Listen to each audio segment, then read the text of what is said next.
Acontece sempre, né?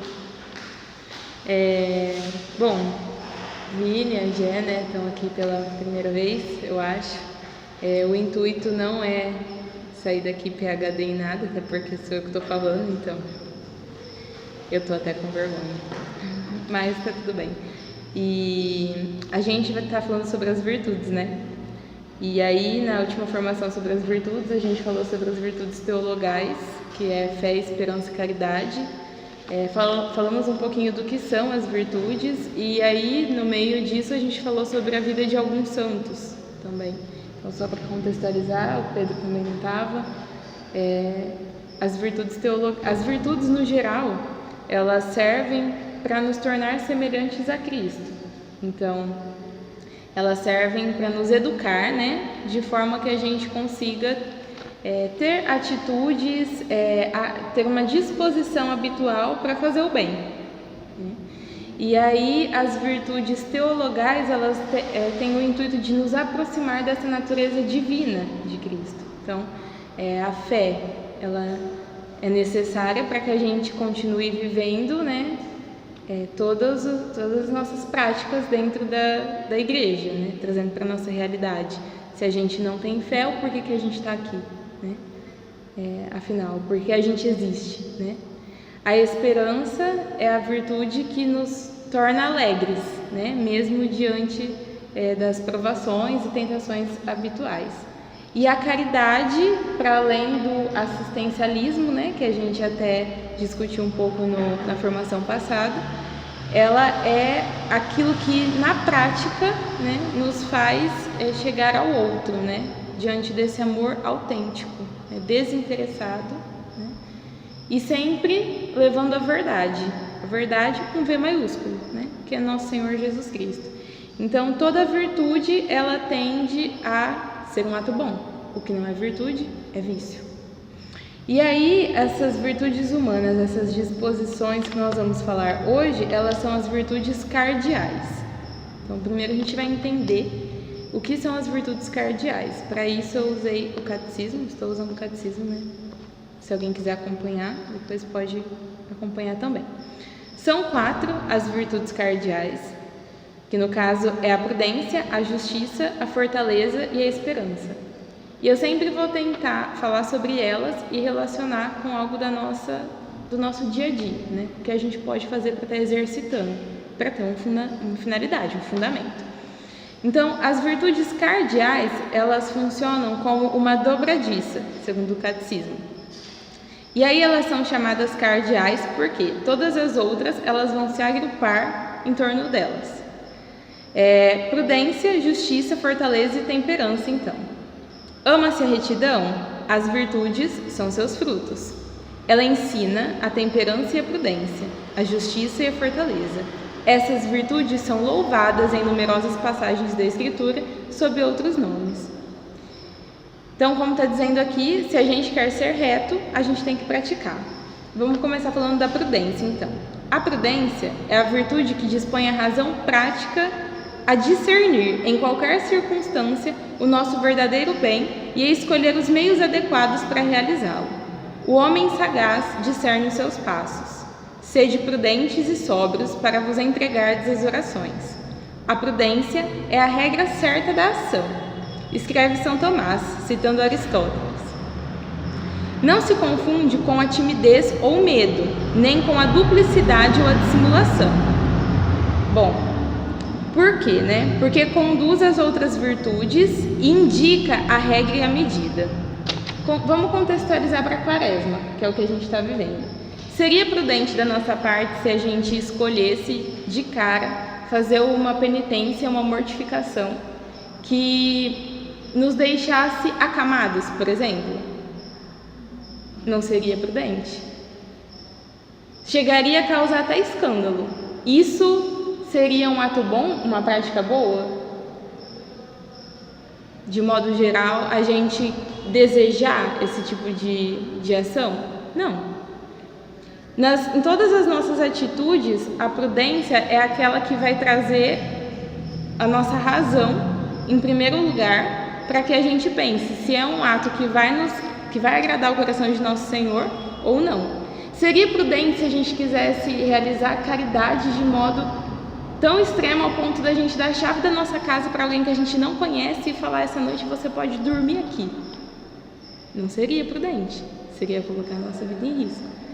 Seria prudente se a gente saísse fazendo uma pregação na rua sem ter estudado o que a gente iria falar. A gente poderia estar conduzindo as pessoas ao erro.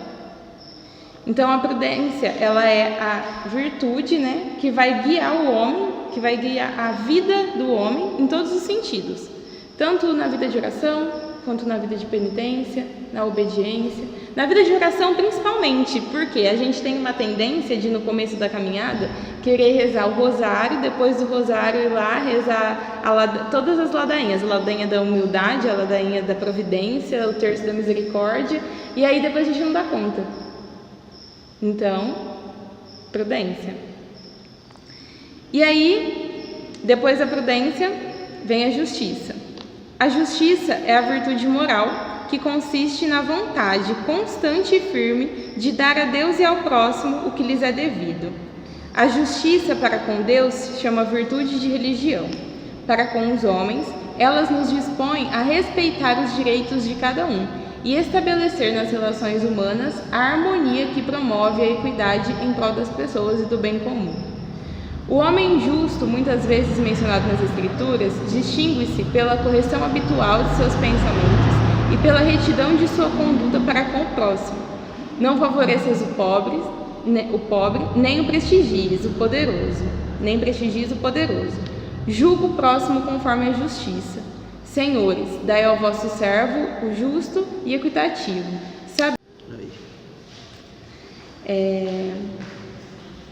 Como que nós podemos aplicar essa justiça na nossa vida, né? Para com Cristo. Primeiro lugar, confissão. A partir do momento que a gente reconhece aquilo que a gente cometeu, a gente consegue praticar racionalmente, né, todos os atos de justiça para com Deus, porque a gente consegue se mortificar e assim conseguir reparar, né, o nosso dano. Então, da mesma forma nas nossas ações, a gente tende a querer fazer as coisas de forma correta, não é assim? Então, pensando na igreja, o que seria correto? O básico, cumprir os 10 mandamentos. Quais são os 10 mandamentos?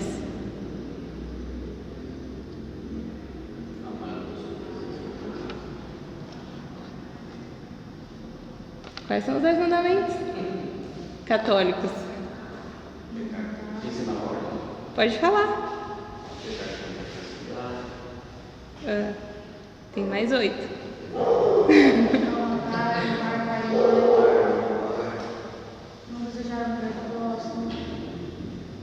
E aí, Pedro? Não levantar falso testemunho.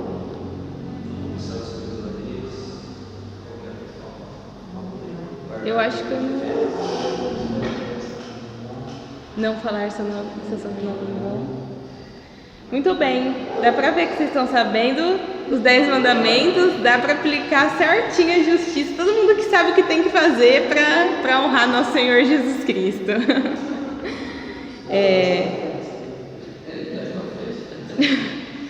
Enfim, a virtude da justiça, então, ela consiste em dar a Deus e ao próximo o que lhe é devido, né? Nem a mais e nem a menos. E os 10 mandamentos, eles têm que nos guiar para isso. Padre Pio, no filme dele, inclusive recomendo, eu vejo a virtude da justiça em alguns momentos, que eu não sei, né, se vocês concordam ou não, mas estou falando eu, Juliana. Tem um determinado momento que ele chega a dar um tapa na cara de uma pessoa que ele vai confessar. E ele percebe que ela não está com o coração tão arrependido assim. E aí naquele momento eu vi justiça. Justiça para com Deus, né? Porque se ela estava lá e não estava arrependida, quer dizer que ela não estava sendo justa com Cristo. E ele, sem dó, foi lá e deu um tapa na cara dela. E não foi na cara de uma mulher, não, foi na cara de um homem. E aí, pra gente ter noção, né, do que é a vida de um santo. O homem que ele deu o tapa na cara, ele saiu envergonhado da igreja, né, correndo para o meio do mato, e ficou a noite toda arrependido por 2 motivos. O primeiro porque ele não tinha se arrependido como deveria e por ter mentido, né, entre aspas. E no outro dia ele voltou, né, para a capela e falou para o Padre Pio que queria ser seu filho. E a partir de então ele se converteu, né? Entre muitos outros pontos do filme dele da vida dele que mostra isso, uma de suas filhas também que queria ser professora em uma outra cidade e ele a proibiu, e ele apontou como orgulhosa, como vaidosa, dizendo que ela queria fazer aquilo por simples vaidade, e ela não foi. E também, né, fez isso na frente de todo mundo, de uma forma justa. E no outro dia ela descobriu que a mulher que foi substituir ela havia sido estuprada. Então ele havia contribuído para essa libertação. Enfim, a gente tem que dar ao Senhor aquilo que lhe cabe, ou seja, tudo que é da nossa vida, né? A gente tem que se entregar todos os dias a Ele e praticar todos os nossos atos em prol do seu santo nome. E aí, a fortaleza é a virtude moral que dá segurança nas dificuldades, firmeza e constância na procura do bem. Ela afirma a resolução de resistir às tentações e superar os obstáculos na vida moral. Bom, bem-vindos ao mundo adulto, né? Todo mundo precisa de fortaleza todos os dias, porque diante das tentações a nossa tendência natural é buscar aquilo que nos dá prazer. A nossa tendência natural é fugir de todos os nossos problemas, consequências e responsabilidades. Então, se a gente faz isso na nossa conduta diária, né, no trabalho, gostei muito do texto que o Pedro mandou no grupo esses dias sobre praticar as virtudes no trabalho. Se a gente chega atrasado no trabalho, um exemplo, e isso pra gente é algo normal, quem dirá quando alguma coisa vai nos contrariar? A gente tende a fazer igual criança, bater o pé e se rebelar. E a fortaleza é essa virtude que vai nos fazer testemunhar com retidão, com prudência, com justiça, e por último nós vamos falar depois da temperança, todas as outras virtudes que vêm ali atrás, a humildade, a paciência, enfim, todas as outras, e nos tornar católico de verdade, né? Porque a gente vai aprender a abraçar a cruz. Nós somos convidados a olhar para a cruz com amor, né? E não com medo ou mesmo repúdio, né? Recentemente eu ouvi do Frei Eliseu, lá de Jaci, que todas as vezes que a gente é chamado a servir e seguir o Cristo, a gente é chamado a ter essa virtude da fortaleza, porque se a gente olhar para a cruz como um sacrifício, a gente está aqui para nada, né? A gente tem que olhar com amor. E aí dá medo, é natural, todo mundo tem medo, porque a gente é chamado à prova, né? Aos desertos espirituais, como eu falei na formação passada. Se Santa Teresa d'Ávila, toda vez me vem isso na memória, Santa Teresa d'Ávila foi convidada para visitar o lugar que ela ia ocupar no inferno, e ela já era uma irmã, imagina a gente, né? Que é leigo, que tem um monte de coisa para corrigir. Mas mesmo assim, se diante do medo a gente paralisar, nós não somos, não estamos, né, preparados para abraçar essa cruz. Nós precisamos pedir a graça de Deus todos os dias e o dom da fortaleza. E aí lembrar sempre daquela passagem, daquele salmo que diz, né, minha força e meu canto ao Senhor. No mundo tereis tribulações, mas tende coragem, eu venci o mundo. Bem-aventuranças, né? Felizes os que choram, porque serão consolados. Não está escrito felizes aqueles que têm prazeres. Então, e a gente conquista a virtude da fortaleza sem as tribulações? Não. Na maioria dos casos, né, como seres humanos que somos, a gente só vai conquistar as virtudes quando a gente for contrariado de fato, né? A gente dificilmente vai aprender com o erro do próximo. Na maioria das vezes a gente vai aprender com o nosso próprio erro. E aí a virtude da fortaleza, ela nos torna capazes de vencer esse medo, inclusive o medo da morte, de suportar as provações e perseguições, e dispõe a pessoa a aceitar até a renúncia e o sacrifício da sua vida para defender uma causa justa. São José Luís Sanches, ele tem uma frase que diz: quem é você, né, para não morrer por aquilo que você acredita? Vocês conhecem a história desse menino? Conhece? Isso. Inclusive ele fala isso para a mãe dele, né? Um menino novo que quer ir para os cristeiros e vai. E dessa forma a gente também tem que acabar lutando por aquilo que a gente acredita, ou a gente vai acabar acreditando no modo no qual a gente vive. Essa frase também é bem famosa. E aceitar, né, todas essas renúncias, esses sacrifícios com bastante paciência. Mas também a fortaleza, ela é uma virtude que nos oferece muitas alegrias, né? É aquilo, a gente tem que lavar o nosso rosto, sorrir. Por quê? Porque a primeira graça que nós recebemos é ser católicos, né? Nós somos chamados a ser felizes. E as práticas de todas essas virtudes, elas tendem a nos dar segurança daquilo que a gente vive, né? Então, a gente tem que ser feliz. E aí, a temperança é essa virtude moral que modera a atração dos prazeres e procura o equilíbrio do uso dos bens criados. Assegura o domínio da vontade sobre os instintos e mantém os desejos dentro dos limites da honestidade. Olha só, a gente já foi convidado a renunciar a muitas coisas. Porém, a gente, com a virtude da temperança, a gente entende que nós não devemos ser escrupulosos, né? Nós devemos tomar cuidado com os nossos escrúpulos, tipo, tudo é errado, ou todos, né, são errados, porque em determinado momento a gente pode cair no escrúpulo. Então a temperança, ela nos convida ao uso equilibrado e honesto, porque as coisas estão ao nosso serviço, né? E não nós estamos a serviço das coisas. A gula, por exemplo. Não é a comida que está a nosso favor. É nós que precisamos, né, controlar esses prazeres. Enfim. E aí a temperança, ela vem para dominar esses instintos, dominar as nossas vontades, nossas paixões. E aqui diz que a pessoa temperante, ela orienta para o bem os seus apetites sensíveis, guarda uma santa discrição e não se deixa levar a seguir as paixões do coração. A temperança é muitas vezes louvada no Antigo Testamento. Não te deixeis levar por outras paixões e refreia os teus desejos. E no Novo Testamento é chamada de moderação ou sobriedade. Devemos viver com moderação, justiça e piedade neste mundo. Viver bem é, senão, amar a Cristo, né?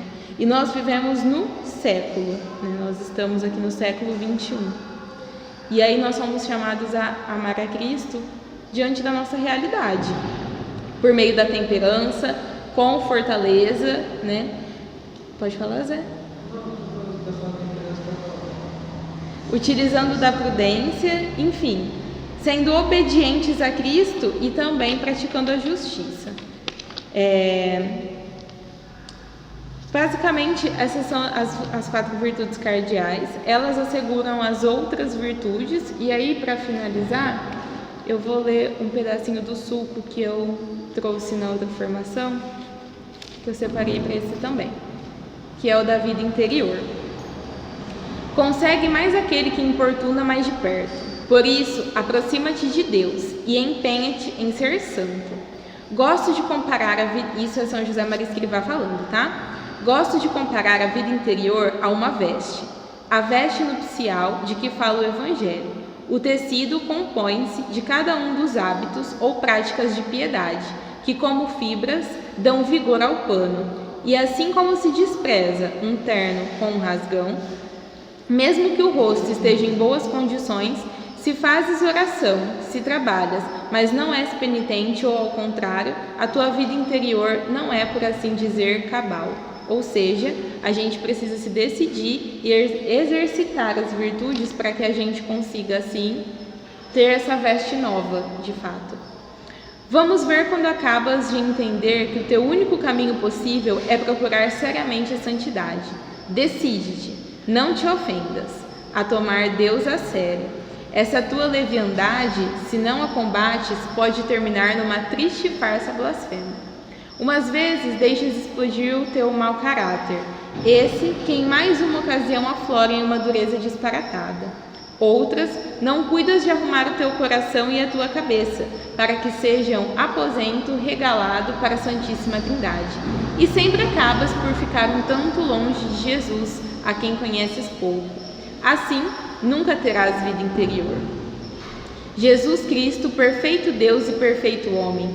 São muitos os cristãos que seguem Cristo, pasmados ante a sua divindade, mas o esquecem como homem e fracassam no exercício das virtudes sobrenaturais. Apesar de toda a armação externa da piedade, porque não fazem nada para adquirir as virtudes humanas. Remédio para tudo é a santidade pessoal. Por isso, os santos estiveram cheios de paz, de fortaleza, de alegria e de segurança.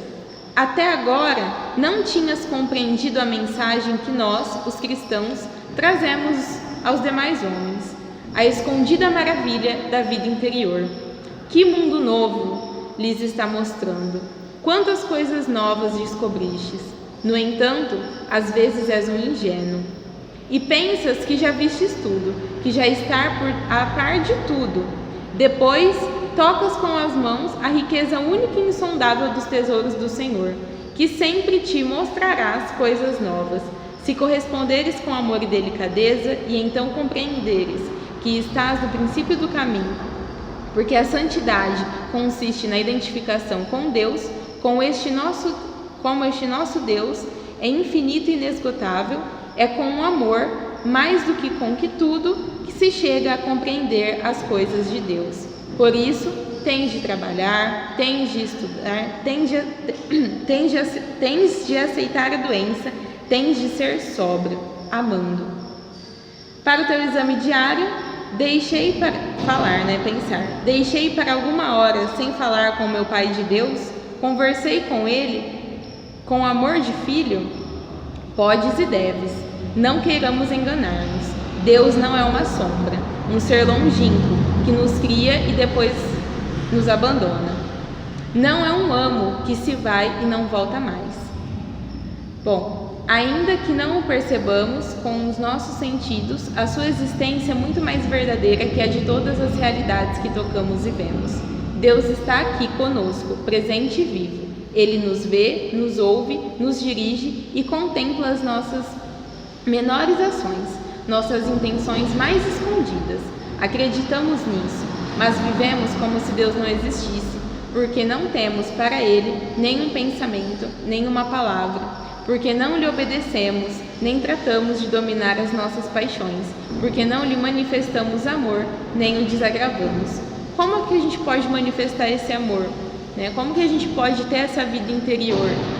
Começando pelo exercício das virtudes. Então, de forma prática, retomando quais são as virtudes teologais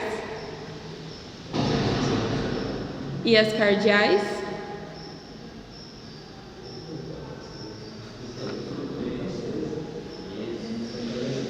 O Pedro é o menino mais inteligente daqui, ele só fica aqui. Fala.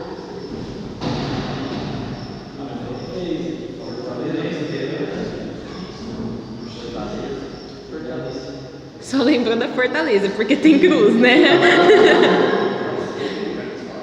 A prudência.